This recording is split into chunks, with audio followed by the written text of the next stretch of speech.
Tokyo. For 2 Halloweens now, the black mask and cape combo of dark side wielder Kylo Ren has been among the most popular costumes among children, just like how that character's grandfather Darth has been for 4 decades now. This development is something that the actor behind Kylo Ren, Adam Driver, enjoyed immensely. "It's good, it's especially fun for me," he told Super.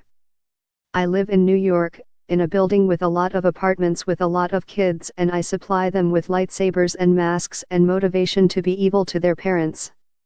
It may come as a surprise then that the development of Kylo Ren going without his distinctive mask for Star Wars: The Last Jedi was something that Driver welcomed. Apparently the mask literally got in the way of things. I could see where I was going, so that's a plus," he admitted. "It's a beautiful mask. I have a love-hate relationship with the costume. There was a meaning behind it all. The idea is, what is he hiding, and what is he hiding from?" The 34-year-old Driver first came to public recognition as a character also named Adam on the HBO series Girls. But it was his turn as General Leia Organa and the late Han Solo's treacherous son in Star Wars: Episode VI The Force Awakens that turned Driver into a worldwide star. Through it all, Driver has concentrated on his career with a singular focus, but he did deny staying in character as Kylo Ren even when the camera wasn't rolling mostly. "That's not completely true. Sometimes I am, sometimes I'm not, depending on the situation, on what he day is and who the scene is with. Star Wars that you see is an action-adventure family drama, but in between takes on set, it's pure comedy.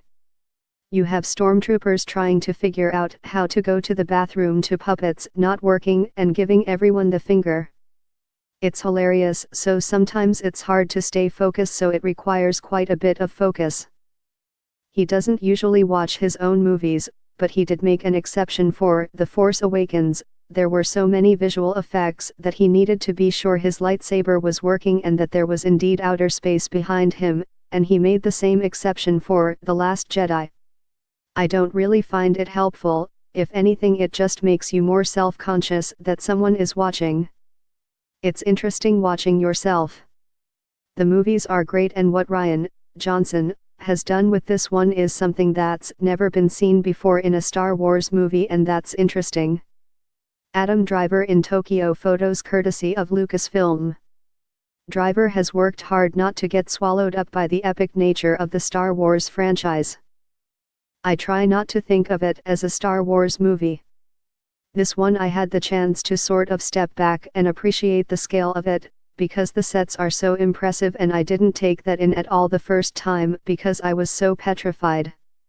You do your best not to think of it as a Star Wars movie.